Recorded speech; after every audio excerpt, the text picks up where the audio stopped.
Hey, everybody. Welcome again to another episode of the Winning Digital Customer Show. My guest today is Tim Hughes. He is the CEO of DLA Ignite, and he is a best-selling author and expert on the topic of social selling. He has a book, Social Selling, Techniques to Influence Buyers and Change Makers, best-selling book, which if you're watching the video, he is holding up right now. You can go get that, and we'll make sure before the end of the podcast, he gives you information on how you can get hooked up with his book. We're going to ask him today all about what we need to be thinking about in today's digital world in the realm of sales and marketing. So welcome, Tim, and anything you'd like to add to my brief intro of your many accomplishments. Thank you, Howard. I really appreciate you having me on your show.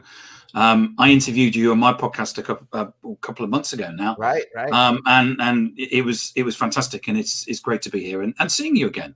Yeah, likewise. So this is an area, social selling. I think there's a lot of people to whom that may just be kind of like almost gibberish, social selling. That's a lot of S's, but like what does that really mean to you, social selling? We see it as a way, social now is a way that organizations can have conversations on social media that lead to commercial interactions. A lot of people think it's doing what you used to do, which is pitching to people, cold calling, or sending people emails, and therefore what you do is you just transfer that onto social and just pitch to people, but that's actually spamming. This is about building relationships with people and providing insight, and then having conversations off the back of that. Yeah. And I've heard some people, like almost flame wars on this topic of, is it really just the same old thing? You could argue that selling's been that for decades, right? Building relationships, providing value. So some people would argue that this is really just the same thing in a different medium. And other people would say that really the world has changed and that the way you have to think about it has totally been transformed by digital and social media. Where do you stand in that debate? Well, I actually think that there's two things. One is that that isn't, having conversations with people isn't traditional selling. Mm-hmm. Traditional selling is actually standing on top of a building with a megaphone and saying, buy my product because it's great. I'm actually working with a company where they've actually employed someone to teach the salespeople how to have conversations because they don't know how to do it. And if you think about most marketing, it's all about buy my product because it's great. And what we're going to do is going to go back to the times when what we do is that we have a conversation with somebody, and social enables us to do that. Now, somebody's thinking, I'm sorry, go ahead. No, go ahead. Well, somebody's thinking, gosh, having a conversation sounds a lot more time consuming. Isn't it better to just tell people buy my product because it's great, and then won't they just buy it? Is there a reason why that doesn't work? Yes, I mean, you know that people generally don't like salespeople, and the whole great thing about social media is that we can avoid them. When I first started in sales, you had to talk to me as a salesperson because I was the gatekeeper for allowing you to buy the product. Now we can all go online and research what we want to buy, find out the pricing, and we can all do that actually without a salesperson. And I know of people that are selling $100,000 or $200,000 products without salespeople. They're just going straight through and buying it from a self-service perspective, or they're ringing up the salesperson and saying, "I just want to buy it." And that's the change. I mean, if you look at Gartner is saying that 50% of millennials want a salesperson-free experience, and that's not because that they're going to go and buy $1 million system off the web. They're not, because people aren't geared up to do that. What they want to do is actually the salesperson puts friction into the buying process, and what they're looking for is somebody that can actually help them. In terms of the point that you make about does it take a long time to create a relationship, actually it doesn't. And the reason for that is that we're now used to using social media. Now, we've never met, Howard, but I would, we've had two calls, one call. We had a podcast, and we're now doing this. If I needed your help, I would have no hesitancy to basically pick up the phone and call you up. Absolutely. and you would take my call, and that doesn't take a long time. We would have a conversation on social. It's seen as normal now. Yeah. And what you said about millennials, do you think that this is really a changed consumer preference, that now we're so conditioned to be able to research everything at our fingertips that it just sort of changes the kind of buying journey that people want to have? Would this have been different if we'd have asked people 25 years ago, or did they always hate salespeople? I think that there was a time when we respected salespeople, and I think that time can still happen. If we go back before the pandemic, there were a lot of people that were online, and I remember sitting in a cafe. It sounds wonderfully nostalgic to think that I once sat in a cafe and there were other people around me, and I remember having a conversation with my partner, and I said, "Why don't we go to Iceland next weekend?" "Oh yeah, okay. Well, you look at the hotels and I'll look at the flights." And you just get out your mobile, and you could do that. And we would make a decision on whether we went or not. We may even not decide to go, but we can do that because we've got the power of the internet on a mobile phone. But the world has changed even more because, I mean, it's a bit of a cliche now. McKinsey came out with that research last summer saying that we'd had 10 years of digital transformation in 3 months. Mm-hmm. And certainly we've had that. I mean, it's the biggest working from home global experiment we've ever seen. And now everybody is used to sitting in at home and doing stuff. While there was a couple of glitches about how do we use Zoom or Teams when we first started back in March, but now everybody's used to it. And everybody, my mother runs her, she's 83, she runs her wine groups on Zoom. There's a one of the team basically drives around in his open top sports MG or something like that, and he drops the bottles of wine and then they sit there and they do the wine tasting. And this is the transformation that's taken place. We're used to going online and buying stuff. Mm-hmm. Yeah. And if my 83-year-old mother's doing it, everybody's doing it. Indeed. And for B2B and B2C, as you've been saying. Yeah. And it's for B2B, B2C. If you're going to buy a car, everybody goes online and researches it and configures it, and turns up at the garage and say, "This is the car I want to buy." Absolutely. We just bought a car, a pre-owned car for my daughter who's in college, and by the time I literally called up we researched online what we wanted, just like you said. We used cars.com and tools like that to get bids from different car dealerships, and then by the time we went into the dealership, it was only to pick up the car. And in fact, I said to him, I want the financing figured out. No, I want to spend the minimum time in the dealership. I just want to walk in, sign papers, and leave. And in the end, we were still there for like 2 hours. So they didn't quite achieve my ideal frictionless goal, but we just didn't need. And at the same time, there were moments when we did need to speak to someone, when we had to get some question answered. But I feel like in that case for us, it was we were driving, not the salesperson, meaning no pun intended. Yeah. At a certain point, I'm like, I need you to tell me this instead of like what kind of car do you want kind of discussion. Yeah, and we've seen other changes take place over the last 12 months. There's an awful lot of people that still think that it's a great idea to push out their content that says, buy my product because it's great. And actually, we've done a whole load of research that actually says that actually it's detrimental to your company to do this. Yeah. The modern buyer does not want this. They're not interested in advertising. They're not interested in your content. What they're looking for is insight and education. And there's this whole employee advocacy industry that's been built up, which is still push, and that's over. And the sooner that the marketers actually wake up and realize that the buyer doesn't. This is not about selling or about marketers. This is about buyers are not interested in that, and it's doing your brand damage. Interesting.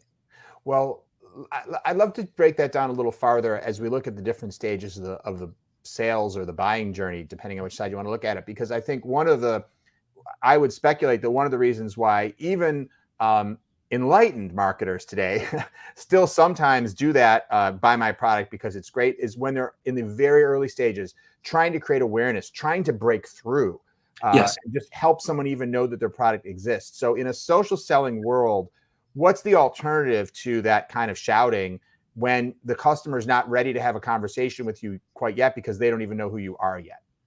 Yes. So what we do is that we teach salespeople to ultimately become micro influencers on social media. And we teach them to have a great profile. So a profile that is human. So what it's not a cut and paste from the website. It's actually, this is what I stand for. This is who I am. And what we're finding is by doing that, we're getting buyers walking towards them rather than walking away from them. And this is the kind of transformation that you can get. And anybody who's watching this, if you come to my LinkedIn profile, you will see my LinkedIn profile is very, very different from everybody else's. What is in terms of the summary title, in terms of the summary, it's about me, and it tells a story. And this is about, again, this is about using old techniques, but at the end of the day, psychology is a psychology, and we're using it, and we're getting people to build, in effect, 3-dimensional models of themselves on social media. Then you grow a network, and what you do is you create conversations. We use a great example of one of my team. He put out a post. It was last April. It was him and his son. His son was 16.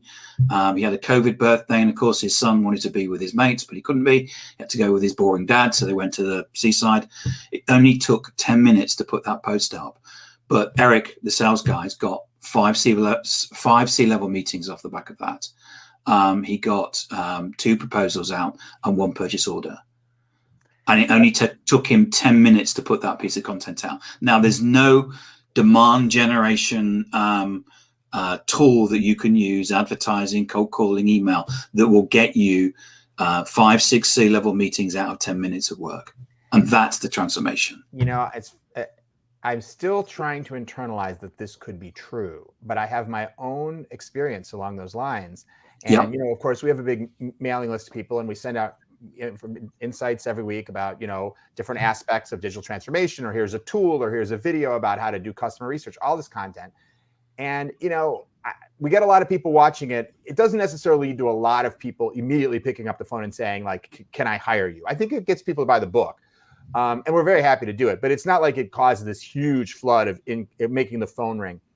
And one time, and I've almost never done this, I did an email to the list saying, my daughter is in tears because she quit the cheerleading team. And without getting into the nitty gritty details of it, my daughter had a fight with the cheerleading coach, and I think did the wrong thing. My daughter did, and she quit the cheerleading team, which she loved the cheerleading team. And so I was distraught about how to handle the situation. And not like hopelessly distraught, but so I wrote an email about this, and that email actually did lead to more incoming calls about, oh, I have a project I want to talk to you about, than all the emails that I'd sent out that said, hey, let me help you, support you with this content. So, and I was like, how could this be? It's so counterintuitive, but it does. I think you're right. There's that human element somehow that connects with people. Well, we've done research on different types of content, and we've come up with a pyramid in terms of what's the worst type of content you can put out to what's the best type of content. And it's very easy for you to do this because on social media, everything is transparent. So if you go to an advert, you can see how many people have liked it. And if people aren't liking it, it means people don't like it. It's as right. Simple as that. So what you'll see on adverts is very few people are going, oh, I like that. And then if you see corporate content, what you'll see is very few people will like that. It may get 1 or 2 more likes. It's probably the people within the company. And what you can do is we've built this content pyramid. At the top is humanized content, and what you'll find is that people engage with humanized content far more than anything else. Now, the trick is a lot of marketers say that likes and comments on social media is vanity metrics. That's an utter load of rubbish. Likes and comments on social media is gold. Because if you've put a post up, this is me and my son by the beach and someone is like that, you've got something in common. Mm. You have a reason to go to that person and have a conversation, or go to that person and start building a relationship. Now, if you think about selling, what we do is that we always find a commonality. So, for example, I come on these calls and there's a picture up the back there, that's my partner's father, Dennis Sackerton. He was a squadron leader for Spitfires in the Battle of Britain. And a lot of people come in and they say, "Who's that?" I say, "It's Dennis Sackerton." And I tell the story about, handsome guy, pilot, and stuff like that. But what it does is that it forms that commonality.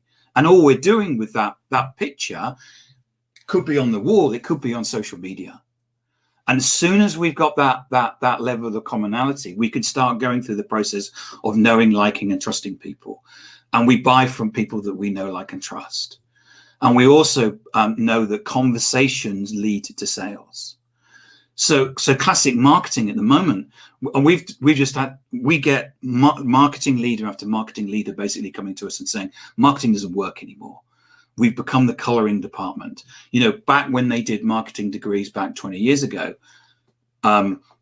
marketing was fun, and now it's a brochure, it's a web page, it's and that for marketers isn't fun. But we're finding more and more that we're not getting anything from the things that marketing are doing.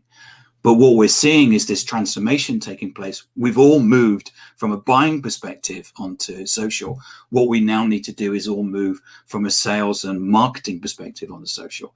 And Gartner is saying this as well. They said, they said the other day, we need to be moving where our buyers are, not where they were. Yeah, you said a lot there. Very interesting. And the part you said about how it makes you connect with people is also consistent from my own little experiment, because the leads that I got for new projects from my cheerleading email, they usually started with something like, "Oh man, I know, I have teenagers too. I had the same types of problems, my son on the soccer team," or whatever else, something that they saw as a parallel. So I think that really is proven out by my little data set. I know you look at a lot of data, but I have my own little anecdote about it. So absolutely. Help me with one thing, though, that this is one thing that perplexes me, because I'm assuming, but maybe I'm thinking about this wrong, that if all I ever talked about was my life, my kids, what I had for breakfast, instead of like 99% of what I put out on social media is content that I think will help people in the domain that I'm in. And this little drop of personal content worked for me. But I guess my question to you would be, is it about finding like a blend, or is it about just don't worry about doing all that content that's like 6 steps to help you do blah, blah, blah, and just focus on having people get to know you as a human being? Or how do you find is it a balance? If so, how do you find the balance between those components? It's a balance. And because if every day that you post something, this is about me and my son at the beach, everyone will assume that you live at the beach. Someone worked for me. She always posted something about, she's a big fan of training, and she has a personal trainer and stuff. And it's like, well, you're coming across as a personal trainer. Mm-hmm. So when somebody, if you think about, we all check people out on social media. It's how I found you, Howard, and started our conversation and relationship. So if everybody's checking us out, what we need to do is make sure that when they do, that they can see what we stand for. So if you come to my profile, you will see that I stand for social selling and all of the aspects around that. Now, also, but what we will know that humanized content is the thing that actually gets us the most engagement. So what we do is that we do a number of, we mix that up. So usually what we teach people is 4-1-1, which is 4 pieces of content which are not, which are related to the vertical that you're working in or the territory that you're working in, and you can find that content on the web somewhere. I use something like Flipboard, to do that. One piece of content which could be about your company. If you've built up trust over time, then people won't mind you posting something about your company. They know that you're a salesperson and kind of would expect it. And the other one is the humanized content. But that humanized content is the thing where you will get the most engagement, and therefore this is prospecting gold for the salesperson. So if we take Eric, his example, the best post he's ever done on LinkedIn is about Led Zeppelin. And who's that? Did you say? Led Zeppelin. No, but who's Eric, who works for me, is. I see. Yeah. So he told the story of that every Friday night. He and his wife are big fans of Led Zeppelin, and at Friday night, when it's time for him to finish work and go and join the family, he knows when it's that time because his wife will put Led Zeppelin on. So he puts on Led Zeppelin, and he knows he needs to finish up. And then he asks the question, so what's your favorite Led Zeppelin song? And of course, people put in Kashmir and Stairway to Heaven and Rock and Roll and Black Dog and stuff like that. And then what he's doing, he's having so what he then does is he's having a conversation about Led Zeppelin and not about work. So, you go in and say, hey, Howard, yeah, I love Black Dog, isn't it? Led Zeppelin 4 is such a great album, isn't it? And of course, you're having you're forming that bond. And at the same as we're having a discussion about Dennis Sakratan, the squadron leader, and it's not about work. Ultimately, what will happen is that you then have a conversation with people about those things. And during that conversation, they will say to you, so Howard, so what do you do? Yeah. And that's when you have the opportunity to say, I do social selling. We transform sales teams. Yeah. Because people will give you people will know you, like you, and trust you, and they'll give you the opportunity to have that conversation. Yeah. Yeah. Fascinating. And as you're describing this integration, I'm remembering that, if I'm remembering correctly, your LinkedIn profile talks about social selling, but also I think says something about Quidditch, doesn't it? It does, yes. Yeah. Yeah. So my title on my LinkedIn profile says should have played Quidditch for England. Yes. Now, let me ask you, is there any difference between platforms? I mean, obviously in my world, I think of LinkedIn as the place where I put all my thought leadership content, and Facebook where I put, pictures of my kids and stuff like that. And I have fairly different people that I'm connected to on those different platforms. Does this advice vary at all, whether you're on Twitter or Instagram or LinkedIn, or is it similar across? It's similar. The way that you work on social should be pretty much the same, regardless of the platform. Now, there's a lot of people that say who listen to me and say LinkedIn isn't Facebook. There are no rules to say that have ever been written down that say you can't post humanized content on LinkedIn. And the fact that I actually had an argument with the sales leader. He said he wouldn't do it. And I said, well, I can get you pipeline. And he actually said he preferred not to have any pipeline than post personalized content on LinkedIn, which is, down to him. It's his job and his company. So, but, personalized content, humanized content is a brilliant pipeline builder on LinkedIn. You need to just work out who your audience are. On Facebook, most of my audience are people who are not work related. So if I post something about work, usually they just pile in and say, Tim, you're boring. Why are you posting this rubbish? So your audience will vote with their feet. Mm-hmm. And on Twitter, it's about mixing it up. At the end of the day, people buy people. What they're buying is you. They're not actually buying the company or the brand. And companies and brands need to understand that the only USP they have today are their people and their experiences. Yeah. Yeah. And at that point, I'd love to circle back around to something you said earlier, that turning salespeople into micro influencers. Yes. I've actually heard a statistic just the other day that, like, in a recent survey of like teenagers, and people are asked, what do they want to be when they grow up? Instead of doctor, a fireman, a ballerina, or whatever, everyone wants to be an influencer. That's now like the number one most desirable profession. So you have everyone out there wanting to be some level of influencer. I personally love the idea of turning every salesperson into a micro influencer. I can't help but suspect that it's more than just updating the profile. And I'd love it if you could share with the audience any other, like, what are the steps to get from salesperson with, you know, a very ordinary run-of-the-mill social media following to they really are a micro influencer? What are the key things you have to do to take that journey, and how long does it take? Well, there's three things that you need to do. The first thing you need to do is you need to change your profile.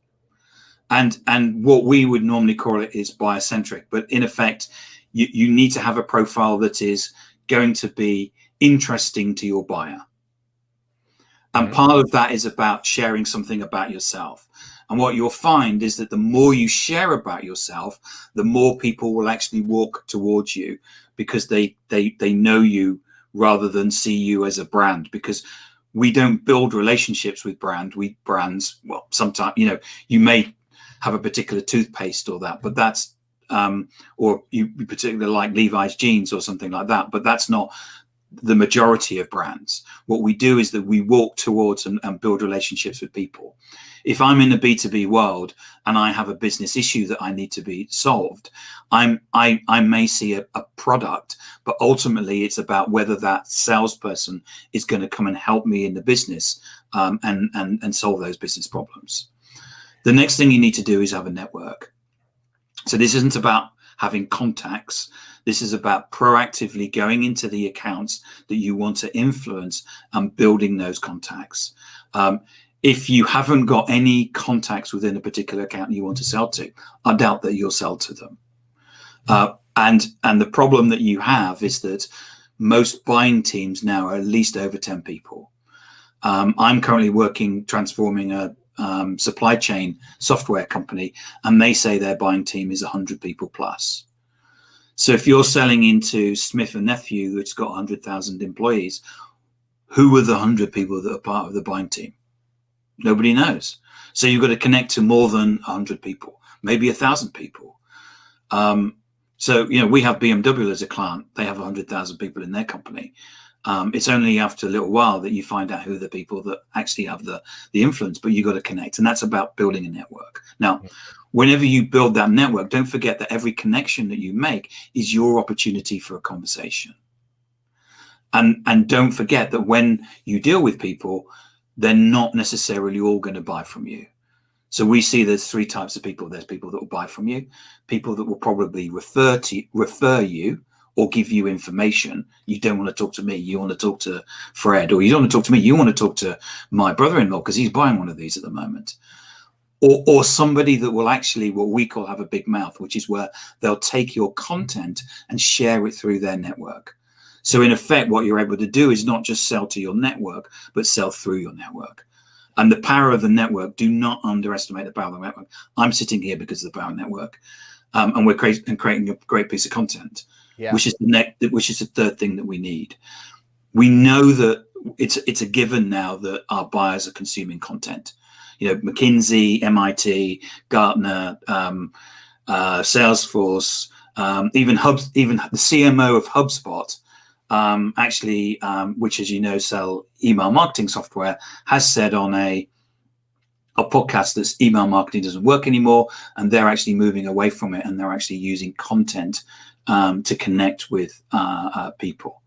And what people are looking for is insight and to be educated. Tell me something that I don't know already, or it may be make me laugh. You know, in the case of Eric and his Soul on the Beach, or be empathetic.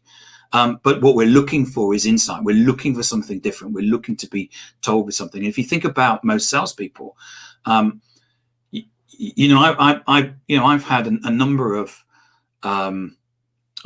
of meetings with customers today.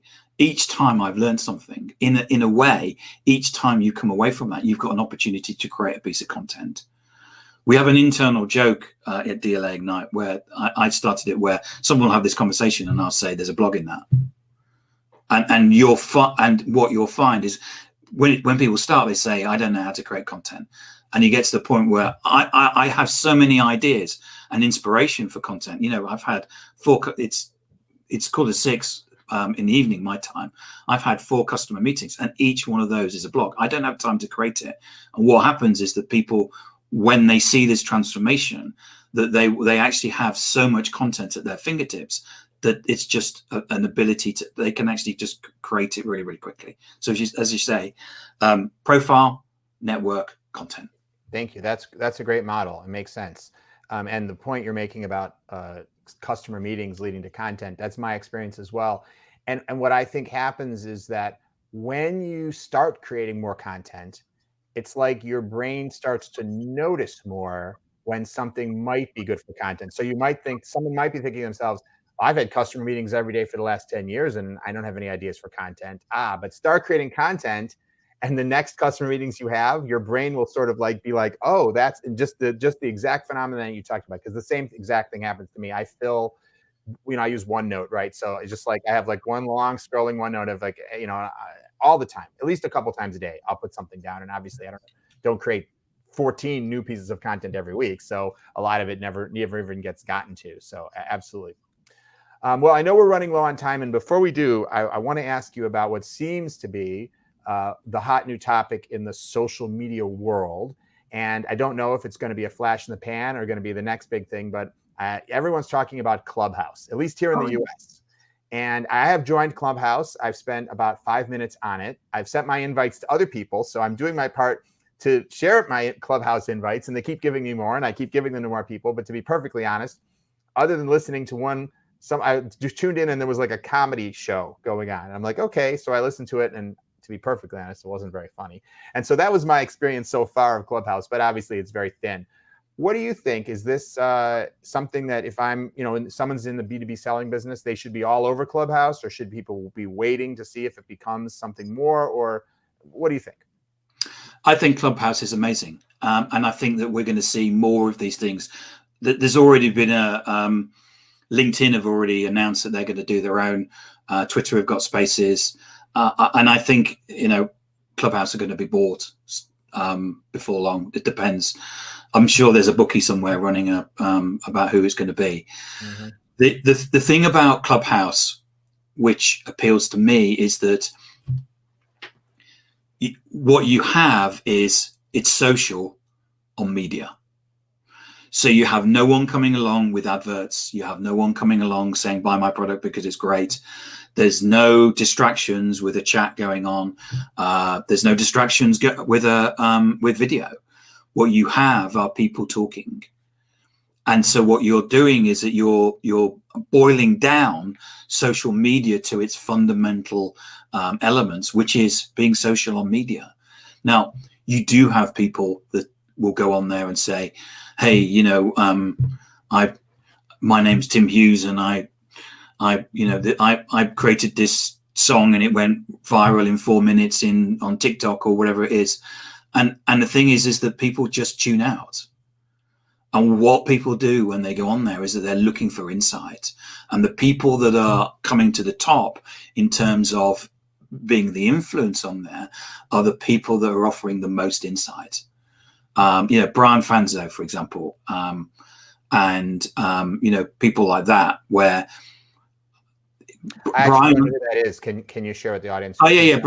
So Brian Fanzo, Brian Fanzo famously said, I think it was about 10 years ago, that social media is all about, social media and business is all about turning, rather than having a handshake, it's all about moving to having a hug.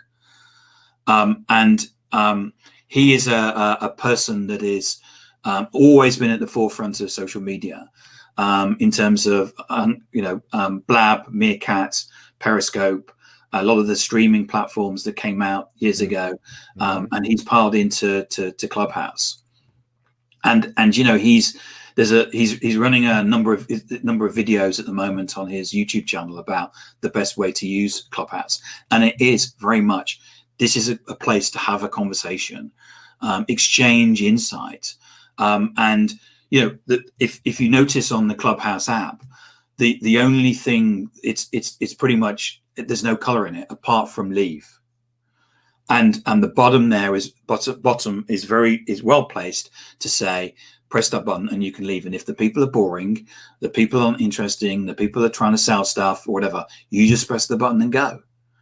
And as you said, you walked into a room, it wasn't very interesting, and you left. And that's what will happen, is that people vote with their feet. And the way that we run a club and a room every Friday at 1 o'clock UK time, which I think is what 8 o'clock, or is it 9 o'clock? Yeah, 5 hours. 5 hours daylight savings time. Yeah. Yeah. So early in the morning, US East Coast time, and we put so much preparation into it, because what we want to do is make sure that when people come in, that they'll go, wow, that's a nugget, that's a nugget, wow, that's a nugget, that's a nugget, I can take that back to my office and use that. Well, because if you go on there and you waffle, or as I say, you go on and sell, the people just leave. So think of it like a presentation, like the preparation that you're doing. Is it like if you were going to give a keynote, or like what yes. kind of? Mm-hmm. Yeah, that's a good way of describing it, because a keynote. My business partner says that when people come to keynotes, they come to be entertained. So people are coming to be entertained, but what they want to do is that they want to come away with a nugget. So what you're seeing is this movement back into, so people will go from, say, LinkedIn to Clubhouse, and then back to LinkedIn, and then what they're posting on LinkedIn is, I heard this on Clubhouse, what do you think? Mm-hmm. And so there's becoming certainly in the circles that I move in, and the customers that we have, there is this conversation. Oh, I heard this on Clubhouse, and what do you think to this? And so there is this narrative now where Clubhouse has become, even only with a couple of millions of, rather than billions of people, it's become probably one of the central social media platforms, certainly in the business world. Yeah. And so I know we're running low on time, so I just have so many more questions, but I'll just ask you one more, and then we'll get into our kind of outro and let you tell people about how they can find out more about your books and your work. But how similar or different would you say you prepare for a Clubhouse time slot that you're going to go live versus just, say, a live cast, like you might go live on LinkedIn? Is it pretty much the same type of thing, or is it fundamentally different in some way? So it's the same and the different. It's so on a podcast. When I run my podcast, I will have 5 subject areas that I want to work through, mm-hmm. and I kind of know in my head at what point in time, we need to be at 7 minutes at this point, 12 minutes at this point, and work through that structure. And that's one of the things that when I interviewed you, how I worked. In Clubhouse, I will have that structure, but I will actually say at this point, this is the nugget that we need. This is the point, or the nugget that we need to be getting over.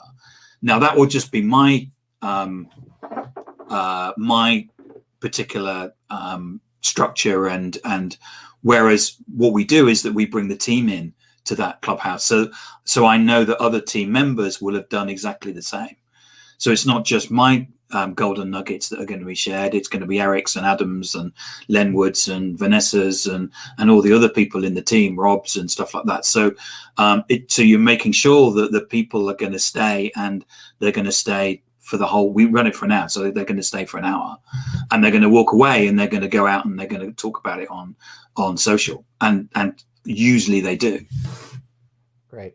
Well, that's very helpful. Thank you. I think there's a lot of people still trying to go, what is this thing, and how am I supposed to be using it? And another social media platform, But of course, I think it's been shown that very often those who get in early on these social media platforms have an advantage before the algorithms get too tough to get visibility for yourself and everything. So it sounds like it would be good for everyone to be looking at how they can jump on this thing, especially if you, as a social selling expert, are saying you don't think it's a flash in the pan. You think it's something that's here to stay and going to be big.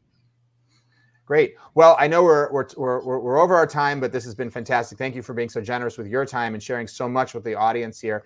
Tim, if folks want to get your book or books or learn more about the work that you do, where should they go? What should they do? Yes. So my first book is Social Selling: Techniques to Influence Buyers and Changemakers. It always seems to appear every now and again. It's available on Amazon worldwide. And the best place to find me is either LinkedIn. I'm Tim or Timothy Hughes on LinkedIn.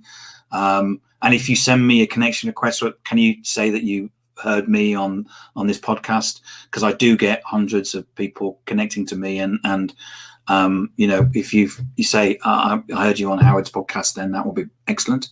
So I'm on that means Twitter. you'll immediately hit decline. Yeah, yeah. Boring. Yeah. I'm Timothy_Hughes on Twitter. So they're the best places, and we have a Clubhouse which is called Social Selling and Influence, and it's at on Fridays at 1 o'clock UK time, which is at 9 o'clock US Eastern time.